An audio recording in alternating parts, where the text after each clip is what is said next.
pause this programming during our regularly scheduled airtime to bring you a Lumpen radio special. The following broadcast may feature a range of conversations, interviews, performances, and more. Please remain seated and enjoy the show. WLPN-LP Chicago 105.5 FM Lumpen Radio. Hi everyone, my name is S.Y. Lim and I'm the Director of Programming at Public Media Institute. This is a special conversation with Vanessa Murrell today. Hi Vanessa. Hi everyone. Hi, how are you doing? I'm good. Yeah. When did you come to Chicago again? I arrived last night. Okay, and where are you coming from? So I flew from Madrid to come here, but I'm currently a bit nomadic. My base is in Spain. Yeah. But you've been traveling a lot, right? Yeah. Oh my God, it's been chaos. Yeah. Yeah, I mean, it's crazy because we just met today. We met on Zoom, and you interviewed me for the Days magazine 2 weeks ago, right? Yeah. And Kate connected us. So welcome to Chicago. Thank you. And I'm assuming that you're here to visit Spaces and Expo this week? Yeah, so I've come specifically for Expo Week. I'm going to be writing a piece about the cultural change makers of Chicago, which it was so difficult to really resume it into 10 people. Initially, I was going to do 5, but it's truly impossible to highlight just 5 people. So it's been amplified to 10 people. And I hope it can be a good representation of who's making change in Chicago, particularly in the arts, from curators to magazines to collectors to gallerists. I really want to talk about that other side, which usually isn't very much platformed. Who's creating active change and the infrastructure for an art scene to function. And this is your second time visiting Chicago? Yeah, exactly. Yeah. So I came 2 years ago as well for Expo Week, as well to write a piece for Days. And that time it was more about who's making artworks in Chicago, like the artists that are doing really interesting things in the city. And I realized many of them are not in Chicago anymore, which was so crazy. And that led me to think, okay, why? Or, half of them were still based here, but some others went to LA or New York to, let's say, expand their practice. But I did realize everyone comes back. All of the artists come back to Chicago. Can you tease us a little bit about what the next article will be, maybe? Yeah, well, my next time in Chicago is definitely going to be about that, about artists always coming back to Chicago. There's such a community here, and I feel like it's such an incubator of talent. And at some point, maybe when artists expand their careers, they feel the need that they do have to go to New York or LA, but they always come back. So I really want to do that. My next time in Chicago, focus on who came back. Okay. Yeah, I would love to talk about your writing practice and also curatorial practice, but maybe let's just go back in time and could you tell us a little more about where you're coming from and what has happened and so on? What has happened? Okay, so I grew up in Murcia, which is in the southeast of Spain. It's, it's not Madrid or Barcelona, which are large metropolitan places. Murcia is small, but it's really, really beautiful. And I was born Spanish with an English dad and a French mom.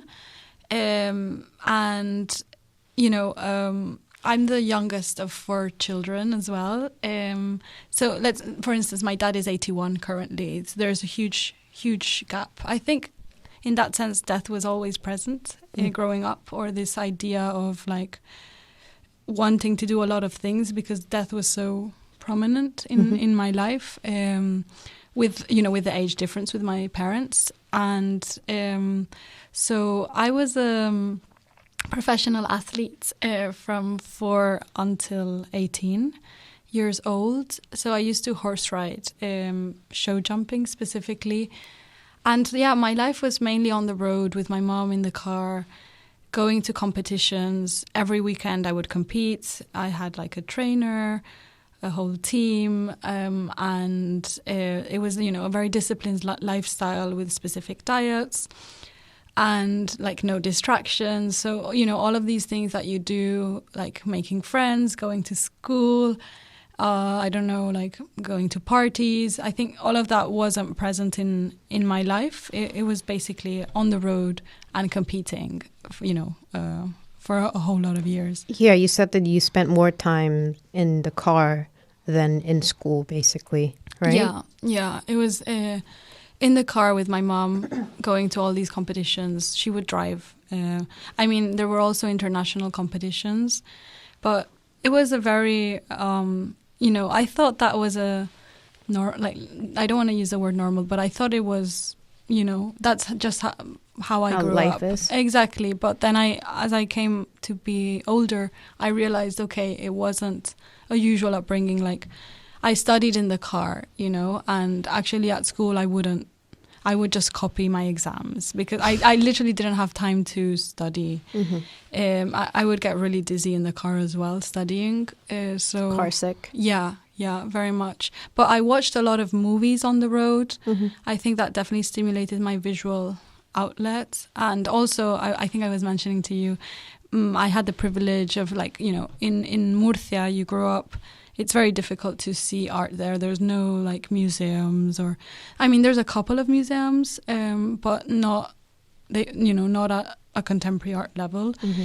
Mostly you would see art in religious settings. Sure. And then I was very lucky that my father collected old master art. So I grew up really stimulated in a house in the country, at the top of a mountain, and it was full of various old master, very grotesque works. I remember, a porcelain cabinet full of how do you call it, clowns, and also very in a vitrine.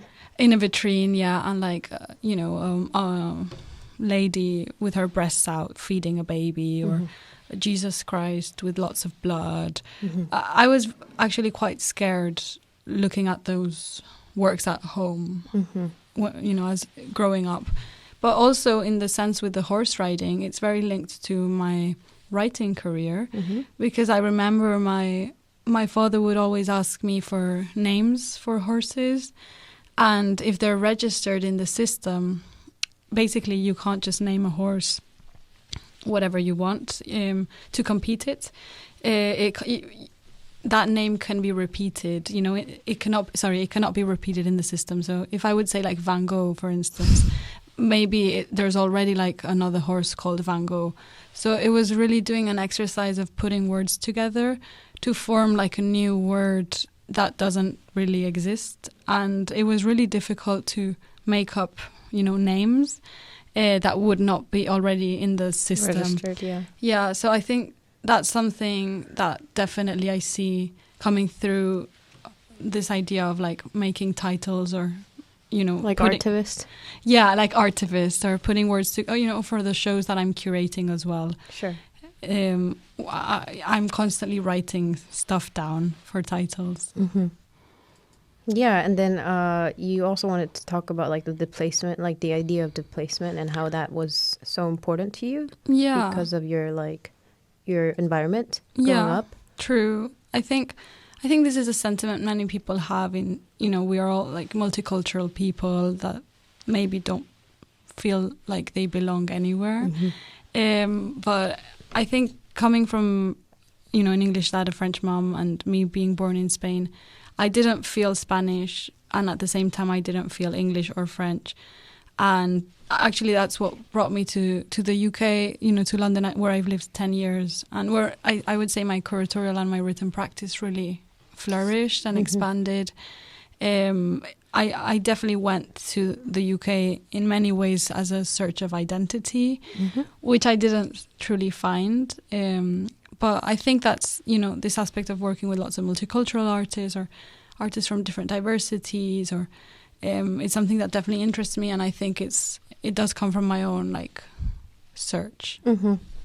And you said you went to school in London, right? And you were in fashion for a bit. Tell us a little bit more about that. Yeah. So, when I was 18 and I had this like major life decision of what do I want to do in my life, and coming from just horse riding my whole life, I was very lost. So I started to take like drawing lessons and like sewing lessons, and then my drawing teacher sent my portfolio to... Yes? I have a quick question, actually. Yeah. What made you stop? Horse riding? Yeah. It became a job. In a way. What I started out as a hobby, and just it really like gave me joy. At the end, I didn't have the connection with the animal per se. Like there was someone like cleaning the animal or feeding the animal for me to be able to compete. Do you know what I mean? Yeah. It literally... It's like a tool. Yeah, I became an adult as a kid, and it really hurted me in a way, like not being able to connect with the animal, which was how it initially started. And also, I don't know, it was like, I felt like I just want to explore what's out there. This was basically, it became a job. And yeah, I just felt I was very restricted. I think, my parents were very proud of me, but I guess in a way it was my dad's dream, in a way. But I also felt I felt just the need of doing things for myself. Okay. So yeah, sorry I cut you off. Oh yeah. So yeah, in London I went, basically my tutor at this course I did of drawing in Murcia saw my portfolio, and she was like, she sent it to Central St. Martin's.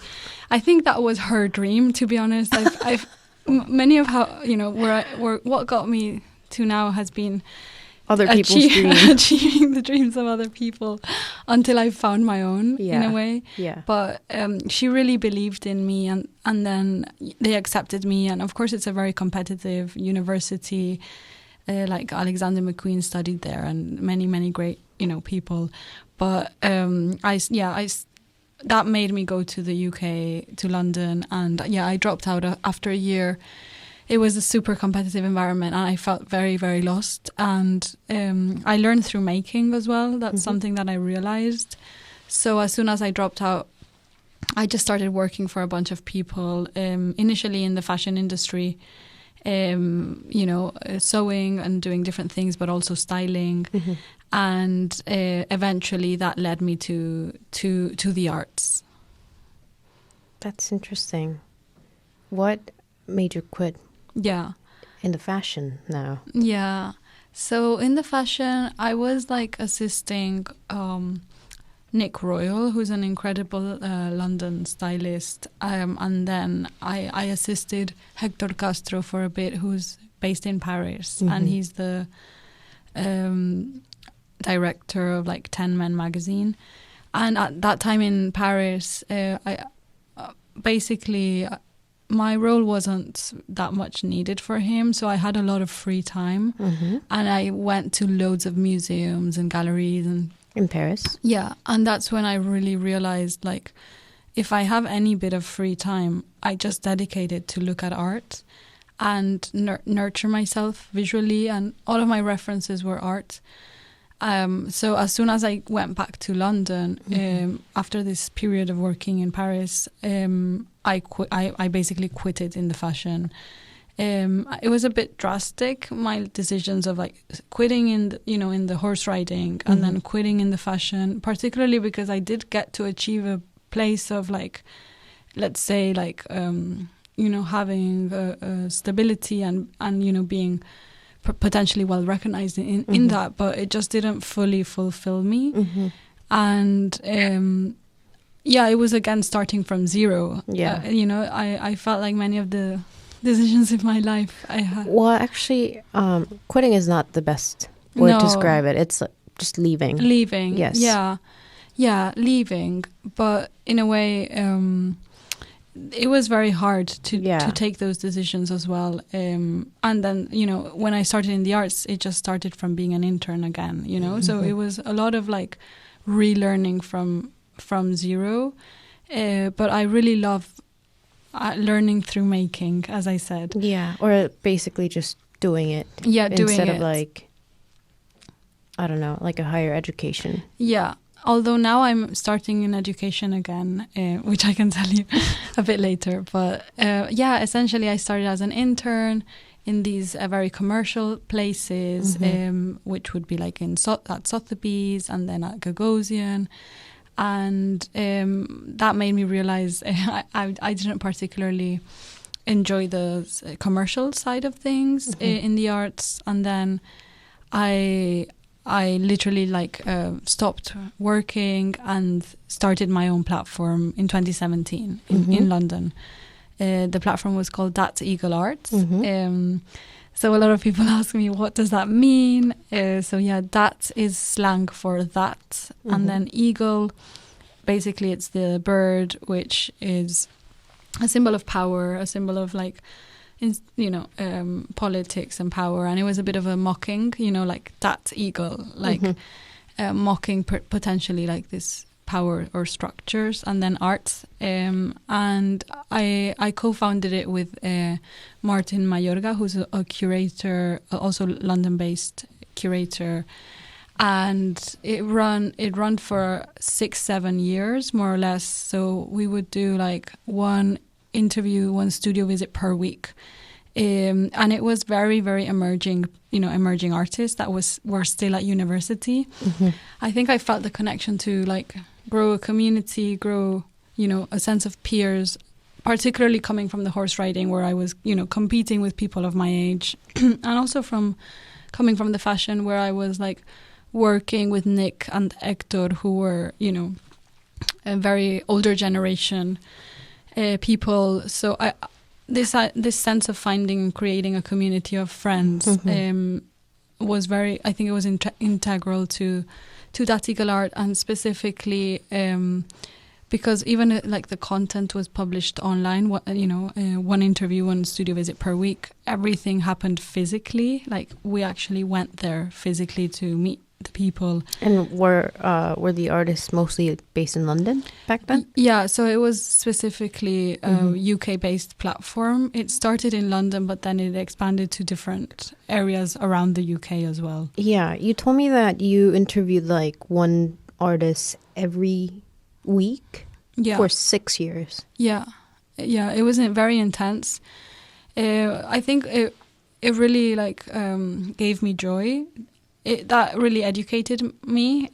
Speaking with artists was my education, and it was a revelation because I really saw how the artists were not particularly linked one with the other. They were all from different research areas, like from figurative to like abstract to like from painting to performance. So and also from different art schools. As I said, the artists were super emerging. So we've been like their first, potentially like their first interviews. Sure. I mean, we also visited self-taught artists, not just from university settings. And I think it was also, I started to realize the scene in London was very, very big. And, many shows, particularly like group shows in that city were based on, artists from the same schools, like Slade artists or like Goldsmith artists or like, Chelsea artists or, and it's good that they were putting out shows, with their immediate community, but there wasn't that much mix between those communities, and between self-taught artists as well. And also there wasn't that much mix between different generations, and different like mediums, sculpture, painting, performance, all of that. So, and I'm someone that I think like people never really knew how to define my curatorialist, journey, because one show has been completely different from the next show, completely different from the next show. I think it was a bit of a running from being categorized.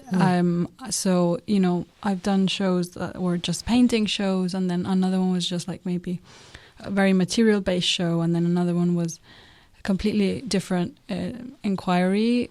And because I have this sense that I don't want to be fixed as, you know, the art history functions in that way of, you know, there's minimalism, there's, you know, all of these categorized groups. And I think that was, for me, that's key. Like, it was like running around like a kid, like just running, trying not to be placed in a, you know. Yeah, that reminds me of me going to the School of the Art Institute of Chicago, actually, because in schools, like in universities or in art school, college, whatever that is, a lot of people have to, you know, stay focused on one major. Yeah. But when we were in school, or I think it's still the same probably, I was jumping around like every department, basically, and then I was trying to learn from like different things in different departments, which really helped because I got to experience and like do many things. Otherwise, like, other people wouldn't really be able to experience this. And I think it's important for artists especially to be able to do many things. Yeah. I mean, the first show that I curated, and this is also how I got into things, was by accident, to be honest, which is something that I was mentioning. You know, with the horse riding was a lot to do with my dad, and with the art, you know, going to London was a lot to do with my teacher. And the way that I got into like these interviews, I mean, I just, to be honest, it was like just trying to make friends at the beginning. But I then totally understand. Yeah. One artist was like, you should actually like Antonia Showering said to me, you should actually publish this somewhere. And that was like, okay, I'll do a website to publish this. But my intention was not that. And the first show I curated, it did start as well as an accident as well, because it was an artist, Evangeline Ling, but she's now changed her surname. She's Evangeline Turner. And she put an Instagram story saying, I'm doing the show. It's called the Pink Panther Show. Anyone who replies is in the show to this story. And I just replied, like, hey, good luck, whatever. And the next day she was at my home and she was like, you're in the show. Basically, you're in the show, but you're not an artist, so you're curating the show. And, you know, in that way, it was such a cool concept, because the show was, I didn't have a choice on who was exhibiting. It was literally the people who replied to her story prompt. So I didn't, you know, and like it was basically the Pink Panther and the artist that replied. So let's say as a role as a curator, I didn't choose the concept or the artists, and it was like working with limitations is something that really excites me. And through that, I visited all of the artists and more friends. Yeah, and then I kind of like shaped the idea. I mean, at that time I was working as a duo with Martin, who I run the platform with. So we co-curated things together. We were like working 6-7 years together as a duo as well. And this show we co-curated. So it was like such an interesting first show. I don't think I would have ever curated a show if it wouldn't have been like that, in a way, like, not forced upon me, but presented to me. But after that I realized I just love it. I love to be in between things and in between people. How many shows have you curated so far? I mean, I'm sure you can't really count them, but like, how long have you been doing this? So let's put it that way. Okay, since 2017. Okay. Yeah. So initially, the shows I've curated I've never repeated the space. I just feel I can't do a better show than the one I've done in that location, because many of them have been responsive. Basically, they are new works responsive to the location, and that's why I don't repeat the space. I just can't do something better. My mind can't just like do something better for that space. But the spaces have been like car parks, houses, industrial warehouses, you know, gallery spaces as well. So you're utilizing other spaces let's say non-spaces in a way, but also gallery spaces as well. And initially, the first shows were very DIY without funding. The car park show that I mentioned, it was called Recreational Grounds. And it was under a building estate in London. It was where Tony Blair gave his first speech as a prime minister. And it was called the Sink Estate because literally it was so badly preserved. There was a lot of smell, a lot of degradation, and that parking space of the estate was not in use. The residents that lived in the estate couldn't park, so it was a bit. We didn't have permission to use the space. We just knew it wasn't used, so it was a very risky show in the sense that it could only last 24 hours. You couldn't drill on the walls. It was pure concrete. There was no light, no heat. It was like half open air space because it's a parking under a building. And there was a lot of risk taking in the beginning, which I still hope I can, in my current practice, which has developed quite a lot from that, risk is very important as well. And, many, like the artists, many works were functional in the sense that they provided heat, there was a huge candle work by Helena de Pulford, and it was, as well as a work. In the parking lot? Yeah. Wow. It was the parking spaces. Yeah, it was to provide heat and light in a way, but also, it was this work that would be, dissolving on site. And there was also, Michael Wall did like a bench piece to provide like a space of comfort and rest. There were many works that worked within that idea of functionality in a way. But yeah, the way I've worked, all of my shows have been working with artists to produce new works that were not pre-existing works, relating to the space that was showcasing the work. Like site-specific works mostly. Yeah. That's interesting. And only since 2019 I received public funding for these shows. Exhibitions. Yeah. Okay, that's cool. Was it through grants? Yeah, so in 2019 we received a huge grant from the Arts Council of England. And that was the first time I co-curated my first solo show. With artist Gray Wilibinski, who's an American artist. And I think it's really cool because they only did one work. So, but it was a huge work. Okay. So the statement of having this, and it was in a gallery space as well. Okay. Yeah. Yeah, tell me a little more about that solo show that you were just talking about. Yeah. So Gray at that time was transitioning genders. And it was like, the idea was like to make a huge amalgamation of two different creatures, the Sphinx and the Scorpion. It did relate to, the identity of the artist, but also this idea that both of these creatures were guardians in their mythological, as in their mythologies. So one of them was the guardian of the city of Thebes in Greece, and the other one was another guardian in another setting. And this idea was that you entered the gallery space and it was this, huge amalgamation, like Frankenstein amalgamation of these two creatures that were done with patchwork textiles of different Americana materials. And it's basically the guardian of the space. But in the show, the guardian was the main piece, the main event. So it didn't actually guard anything. Usually guardians guard God or exactly, it's another thing. But this was the idea of placing the guardian as the main focal point. And it was also this idea of worship or spectatorship. And there was this ritual of going in the space and wearing these merchandise scarves that we did, and then the audience literally had to climb because the creature was filling the entire gallery space. So and it related to this idea of the mascot in the in the games as well.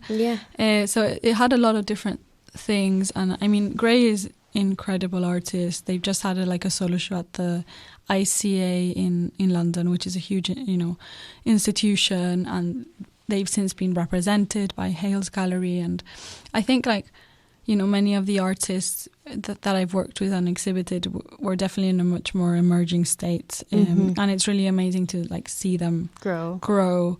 And in a way it's sad because I don't grow, I grow separately to them, but because I'm interested in the emerging part, it's always fresh for me. And then it's, I see them grow.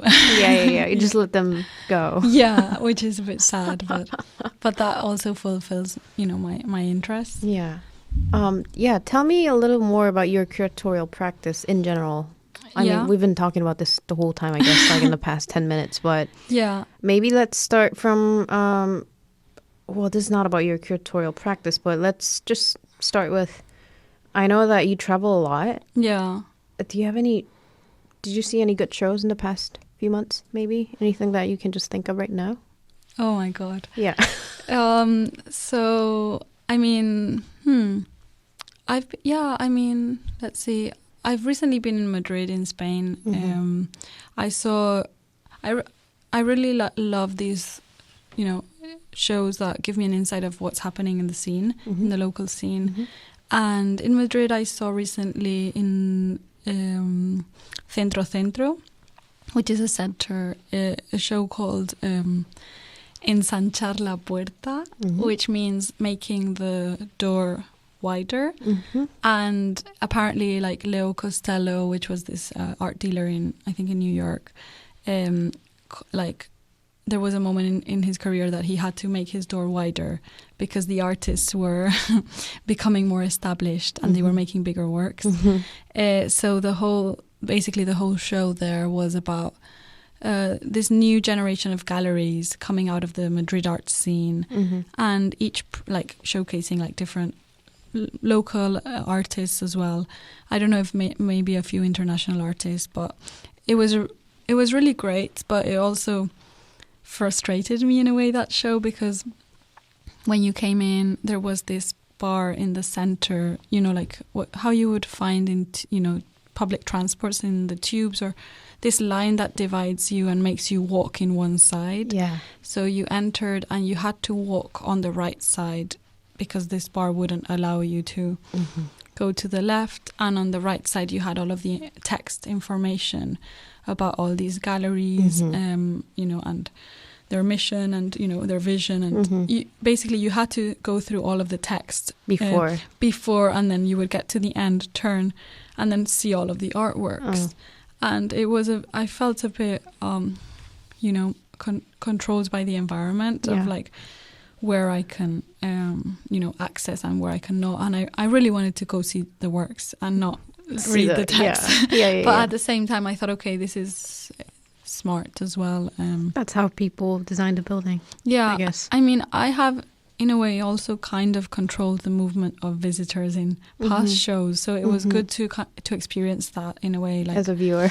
Yeah, in the Full English show, which I curated in 2019, it was pre-Brexit, and the title, considering now that the situation is, quite interesting. But it was this idea that the Full English breakfast really doesn't have ingredients that are fully English. Let's say everything is, the sausage to the bacon to the other ingredients come from different places. So I am not fully English as a curator as well, and many of the artists selected potentially were English by marriage or English by visa, but others weren't even English. But it was about this whole idea of the British identity, or the artist making work there at that time. And when you entered, that space was in Platform Southwark, which was 5 minutes from the Tate Museum, really well located. And it was a space that we directed, in a way, the viewing of the works as well. You entered, all of the works were paintings of 2 meters by 180, and they were hung from the ceiling, creating a passageway, a gap. So you entered, you saw all of the works from behind, and then when you turned, you saw all of the works from the front. So you were giving that controlled environment to the viewers. Yeah, then. but in a way you could choose like to do the whole route or to just go skip the whole thing and just see the front. Mm-hmm. Many of the shows that I've curated are interested in this behind the scenes. Mm-hmm. It comes from interviewing artists and visiting their studios. Mm-hmm. So revealing some sort of like process or behind the scenes as part of the show is a constant in all of my work curatorially. And also that one thing has the potential to be another thing is very interesting for me, because in my practice one thing has taken me to the next. So here the paintings were paintings, but they also created a stage set for the performances. And also could be sculptural. Yeah, they were Because also... they were suspending it from the ceiling. Yeah. I'm just like imagining like, I didn't see the photos or any documentation of it, but like... It was like that. Okay. Yeah, and they did create that... Hallways. And it was really interesting, to work with that because of the lights. Like we realized we had to create a gap of like 2-3 centimeters between one painting to the next, so the window could, like the light could go through in between the paintings to illuminate the passageway. Yeah.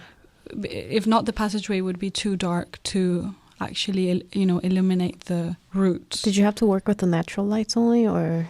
I mean, that show didn't have funding, so we worked with the natural light, and because it's really hard to work with natural lights actually, because it's keep changing. Yeah, depending on the time. There was light as well, but it was more in this, focusing on the paintings in the central part, and the light we mixed like cold light with warm lights. Yeah, and it also entered through those gaps.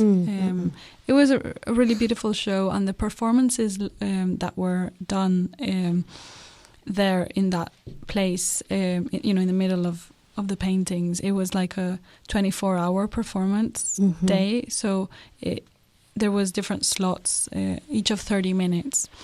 And people could just come at any points, within 24 hours and see a bit of a performance and then leave.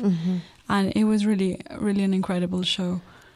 Tell me a little bit about all the studio visits that you've done, because we talked when we had a brief conversation earlier. You mentioned that you really like doing studio visits without doing any research, which I'm doing right now basically to you, because we just met. Literally.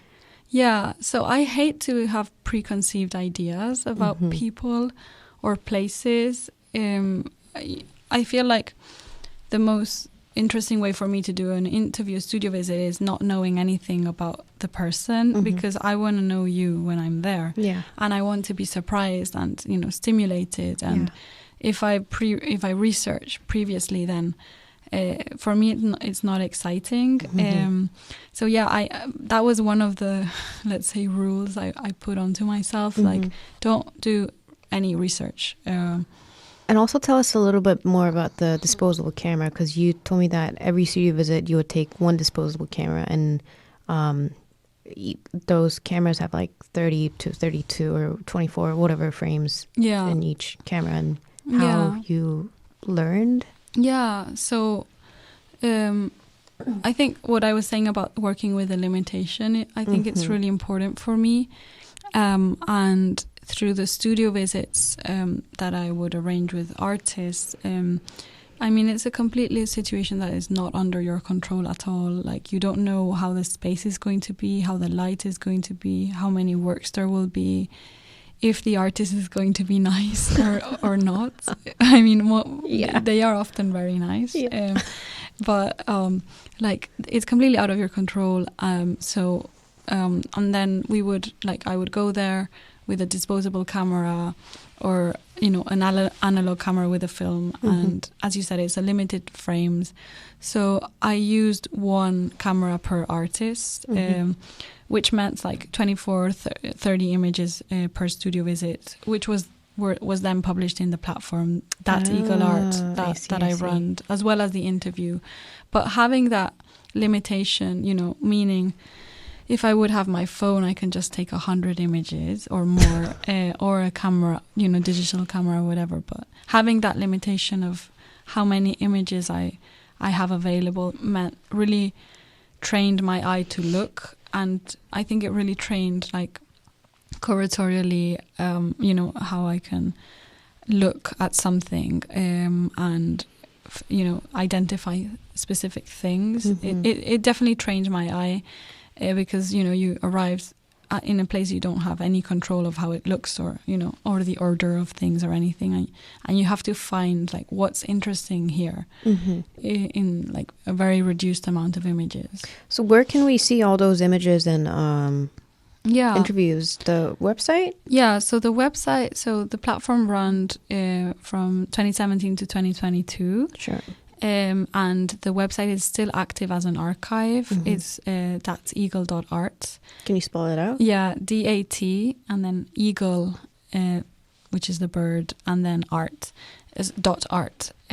So it's still active. Everyone can it's free. Also, there was no advertisements on the website. It was like generally you can just view it. Yeah, so all of the studio visits, interviews, and my curatorial practice is all published there. I'm in the process of opening my own personal website. And what's going to be on there? I mean, all of my writing and my curatorial practice, because That Eagle Art was more of an interview studio visit, platform. But I mean, currently, if anyone's interested, they can see my Instagram, Vanessa with 2 S's .Murrell, MURRELL, to see what I've been doing before I open my own website. But the archive of That Eagle Art is so special, and it's going to continue to exist as an archive. Totally. Are you, but you are still doing interviews and studio visits, right? Yeah, just not for my own platform, but for other platforms. Well, yeah. I mean, the thing is, for a very long time, I've focused on the behind the scenes, the studio visits. But in a way, it also frustrated me in the sense that I also want to talk about the final things, Sure. the actual shows and the actual things that are completed. So now I'm fulfilling more of that side of things with other platforms. Dazed, Flash Art, Something Curated, Coeval magazine, like Bricks, different magazines. That's a lot. Yeah, a lot of different magazines and publications, and I feel the need that I also want to explore that route. Sure. Yeah, like you've been exploring in many different fields, I would say. Yeah. And you're just, now it's time for that. Yeah. I'm assuming. 100%. And now it's also for me the time of doing curating internationally. Sure. Because all of my shows have been in the UK. But for instance, next week I'm going to Mexico because I've got a show opening on the 2nd of May in Mexico. It's literally my first international exhibition. And where is it at? Mexico City? Yeah, Mexico City at La Nao, which is a gallery in Condesa. Yeah, and it's with Luis Figueroa, a Venezuelan artist. Super, super cool. It's all going to be revolving around the carnival. I mean, now we're living in very conflicting times.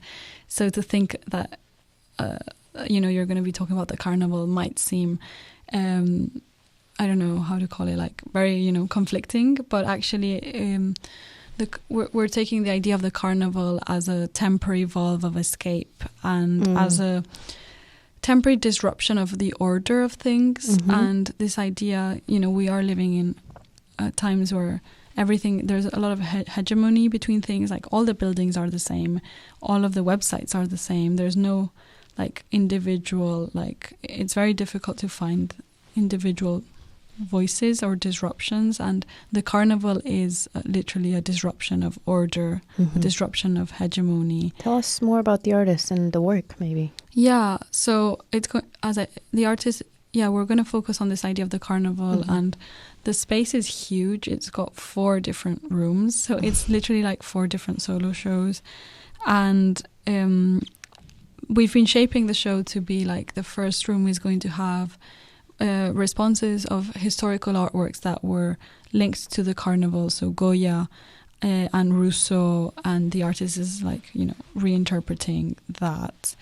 The second space is going to have a lot of motifs of the butterflies in paper mache sculptural wall works, because the butterfly is a symbol of transformation, and also this idea of being masked in the carnival. You literally transform and mask yourself, and the butterfly is symbolic of that transformation. The third room, we're going to be doing like these archetypal, like the devil, the madame, in the carnivals. So they're going to be like different portraits of these archetypes in a fictional space, which could potentially look like Caracas, which is where the artist is from. And then the fourth room is going to be like the symbol of excess, which basically is like, the carnival is a symbol of excess, and it's going to have all of these like massive paintings to create a whole room of of excess basically, and like fluids and lines that join and clash, and it's literally a room of excess, sensory excess. And that show's opening on May 2nd? Yeah, May 2nd. And that's going to be on view until when? A few months. Yeah, it's a long show. And the artist has been in residence at the gallery for a few months as well. All of the works are newly produced for the show. I'm super, super excited. I mean, I met the artist recently in Mexico. We went to a museum together to bond and to meet each other, because it was so it's one of the quickest shows I'm pulling off, and I just loved when I visited the museum with him, and we were seeing all of these sculptures, and he was saying that how crazy it is that we're looking at these things that are degraded, like they don't have facial figures. We're seeing it, this is the god of the sun, or this is whatever figure. Sure. And actually they were not like that. The Greek sculptures were not white. And he really loves this idea of degradation, and he also like the, how do you call it, engaño in English, like the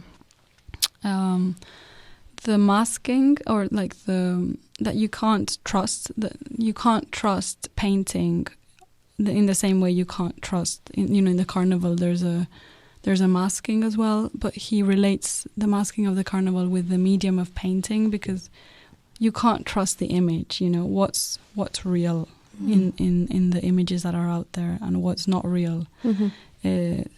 So basically making paintings for him is very linked to the carnival, and this idea of trust. Yeah, interesting. And reality, and like. Yeah. What's next? What's happening next after that? Do you have anything planned for this year? So, I mean, there's a ton of things. I don't know if I can mention them. Maybe mention. Oh, okay. Yeah. Mention what? You don't have to mention it. Yeah. I mean, there's a bunch of things. I think for the moment, what's next is like discovering the Chicago art scene for the Dazed piece and this Mexico show at Lanao with Luis. Then after that, I'll be heading back home to Spain for a bit. I'm living a bit nomadically, as I said. I think what's next for me would be like, I want to like potentially have a bit of stability in a place. I don't know where that place is going to be yet, but I am in conversations with different, institutions in different places, like in Hungary. Potentially something might come out there, and in Madrid as well. But I don't think I can speak about it. Okay, that's fine. That's fine. Well, you have to let me know when that happens. I know you're going to be really, go ahead. I'm just thinking, I just got accepted into Oxford University. Oh, congratulations. In September, I'm starting a BA on creative writing.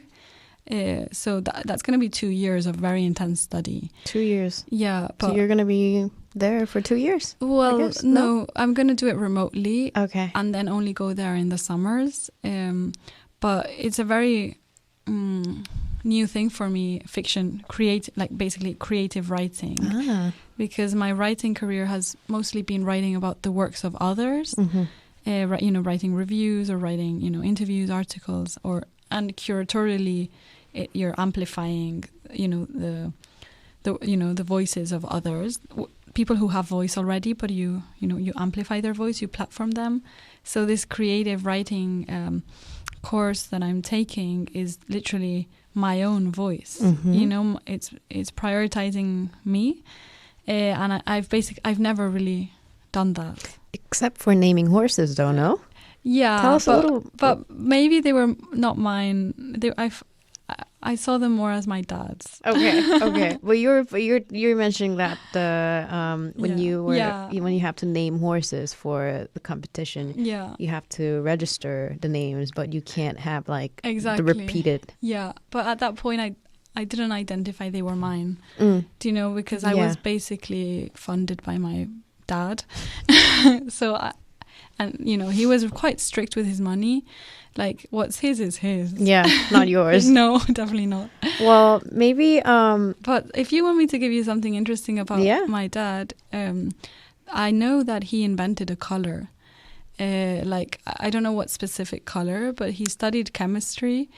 And he's a bit secretive about his stuff. But I think that also influenced me a lot, knowing, he invented a color. Yeah, but you don't know what color that is still. No, he won't tell me. Really? Do you think he'll tell me or tell you pretty soon? Maybe. Yeah. Okay. I know it was a specific matte. Yeah. But I think that is also comes a lot in my narrative. I just love color a lot. But it's really cool to have a dad that did that. Yeah, inventing a new color. Yeah. It's that's crazy. Yeah. That's crazy. Yeah. I mean, and my dad came from a very low class background as well. His dad was a truck driver, and I think he's a major inspiration for me, how he built and grew in different environments, from chemistry to horses to old masters, and definitely he's definitely a big reference for me. That's great. I mean, yeah, it's your parents absolutely had a big influence. 100%. On your, living and educational, or the way you see the world, obviously. Yeah. And, my dad is more of a person who reads things, and my mom is more she likes to look at things visually. Okay. So in my curation as well, I think I have a mix of both. I'm conceptually stimulated, but also many decisions are taking for pure aesthetics as well. I know many curators are not capable, the aesthetics doesn't interest them that much, and it's pure research, right? Research based, and I do have a mix of both. Yeah. Interesting. Yeah, my dad is he's the best cartoonist. Wow. Yeah, I've never seen anyone who does a better job than him, actually. And my mom, I think she is more a thinker. Yeah. Yeah, so I think I have half and half. Yeah. And I like making things, but also thinking, plus reading, obviously. Yeah. Well, amazing. Yeah. Well, thank you so much, Vanessa, for joining us today. I hope you have a great visit in Chicago, and I hope to see you very soon. Thank you. Thank you so much for having me. Lumpen Radio Special. We apologize for the interruption. We hope you enjoyed the show. For a full list of our special programming, please proceed in an orderly manner to lumpenradio.com. Lumpen Radio Specials are produced by Stephanie Manriquez, Charlie Garcia, Ariandi Luna, hosts, volunteers, and other friends of Lumpen Radio. In all these areas, they're all gems.